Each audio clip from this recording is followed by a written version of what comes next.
À l'époque médiévale, les gens vivant près de l'eau juraient, durs comme fer, de la présence d'un oiseau énigmatique. Avec ses ailes largement déployées, il planait au-dessus de la surface de l'eau, créant un spectacle si fascinant que les poissons se retournaient sablonnés sur le dos. Se livrant à ce prédateur aérien au regard perçant qui traverse les profondeurs de l'eau pour repérer des proies inattentives et doté de serres aiguisées comme des poignards, capables de soulever des proies de 3 fois plus lourdes que lui, ce chasseur remarquable fond avec une précision inégalée et arrache sa prise des profondeurs en un seul mouvement rapide et fluide. Voici le rapace aquatique sauvage, le balbuzard pêcheur.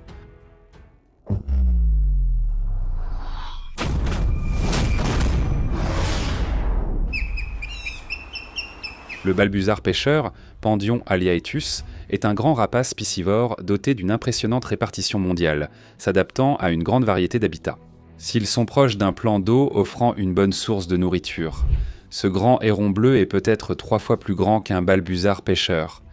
Mais par malchance, la malheureuse créature a fait l'erreur fatale de s'approcher trop près d'un nid de balbuzard pêcheur. Sans la moindre hésitation, le balbuzard pêcheur intrépide est passé à l'action et a fait tomber le héron de son perchoir, puis s'est lancé dans une poursuite acharnée, manquant de peu d'éliminer le héron pour de bon. Au fil des âges, cet oiseau a reçu les surnoms de faucon de mer, des rivières et pêcheur, et ce n'est pas sans raison.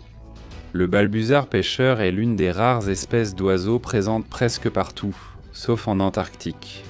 L'un des aspects les plus captivants du charme du balbuzard pêcheur est profondément ancré dans le folklore, avec une histoire qui remonte à la pièce de William Shakespeare, Coriolan. Dans cette œuvre, Shakespeare crée un récit fascinant, inspiré d'une légende des chasseurs du balbuzard pêcheur.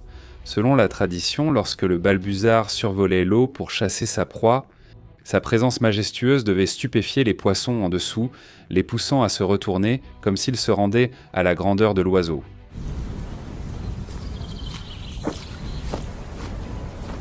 Aujourd'hui, ce comportement n'est plus observé.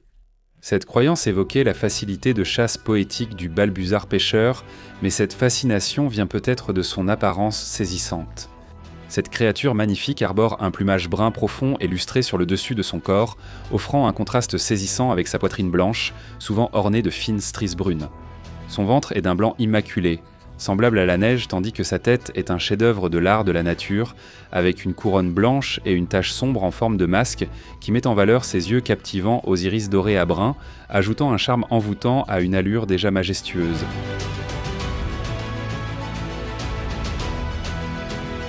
Comme ses divers noms l'indiquent, le balbuzard pêcheur est un expert en poissons, qui compose de 99% de son alimentation. Pour prospérer en tant que piscivore, le balbuzard pêcheur possède des caractéristiques physiques uniques et des techniques de chasse expertes. Même s'il n'est pas un oiseau particulièrement léger, pesant entre 0,9 et 2,1 kg et mesurant de 50 à 66 cm, le balbuzard pêcheur affiche une envergure de 127 à 180 cm. Sa taille et envergure lui permettent de planer sur de longues distances, d'aller vite et de chasser des proies plus grandes que les autres oiseaux similaires. Les balbuzards pêcheurs mâles et femelles se ressemblent, mais le mâle adulte se distingue par sa silhouette élancée et ses ailes effilées. De plus, la marque pectorale du mâle est souvent plus discrète ou absente par rapport à celle de la femelle. Lors de la chasse, le regard perçant du balbuzard devient un atout redoutable. Cette vision perçante lui permet de repérer des objets sous l'eau depuis une hauteur de 10 à 40 mètres. À ce moment-là, l'oiseau plane brièvement, verrouille sa cible et effectue des calculs précis. Cette adaptation le distingue de ses ancêtres et convient parfaitement à son mode de vie de chasseur. Maintenant, avec sa cible en vue, le balbuzard pêcheur passe à la vitesse supérieure, atteignant des vitesses allant jusqu'à 80 km/h, juste avant de plonger les pattes en premier dans l'eau. Pour chasser les poissons, les balbuzards pêcheurs plongent remarquablement, s'immergeant parfois totalement. Pour réussir, ils ajustent leur angle de vol pour compenser la distorsion du poisson due à la réfraction. Ce balbuzard audacieux plonge dans l'eau, disparaissant sous les vagues pendant un moment à couper le souffle. Il refait surface triomphalement, un énorme poisson-chat fermement serré dans ses puissantes serres. Alors qu'il s'attaque généralement à des poissons vivants qui sont de petites proies. Pesant entre 150 et 300 grammes, sa structure corporelle est si finement adaptée qu'il peut s'attaquer à des poissons de toutes sortes, pesant jusqu'à 2 kg. Parfois, la prise du balbuzard pêcheur dépasse son propre poids. Lors d'un événement remarquable, enregistré en 2005, un balbuzard pêcheur colossal a été vu en train de saisir un brochet d'une ore de 28 kg, soit 3 fois son propre poids. L'un des exploits remarquables du balbuzard pêcheur est de reprendre son envol après avoir plongé entièrement dans l'eau, même avec une grosse prise entre ses serres. Cette capacité remarquable vient du plumage dense et huileux du balbuzard pêcheur, qui repousse l'eau. Il est hydrophobe, comme on dit, et permet de voler même après une plongée. Pour couronner le tout, ces oiseaux ferment hermétiquement leurs narines pour empêcher l'eau d'entrer lors de leur cascade sous-marine et après avoir attrapé leur proie. Les pattes du balbuzard, dotées d'orteils réversibles, de spicules acérés et de serres arrondies, lui permettent de saisir fermement sa proie glissante avec 2 orteils devant et 2 derrière. Cet arsenal leur offre un taux de réussite moyen de 25% lors des plongées, pouvant aller jusqu'à 70% dans certains cas. En raison de ces techniques de chasse précises, les balbuzards attirent parfois une attention indésirable, comme ce mâle balbuzard. Après avoir apporté de la nourriture à ses oisillons, sa prise est-elle vraiment en sécurité ? Le faucon pèlerin, l'oiseau le plus rapide du monde, l'a déjà repéré. Ce qui se déroule ici est une course-poursuite épique, où le balbuzard démontre une manœuvre que même l'oiseau le plus rapide du monde a du mal à égaler. Il plonge momentanément dans l'eau avant de raser la surface. Cette manœuvre risquée met la proie en danger supplémentaire, mais ce chasseur prolifique n'a vraiment pas d'autre choix ici. Lorsqu'ils prennent leur envol, les balbuzards affichent des ailes arquées et laissent pendre leurs serres, ce qui leur donne un air un peu semblable à celui des mouettes. Mais cette posture aérienne ne relève pas seulement de l'apparence. Elle améliore leur habileté à pêcher, perfectionne leur plongeon et ajoute de la grâce à leur vol, faisant d'eux un spectacle après la chasse.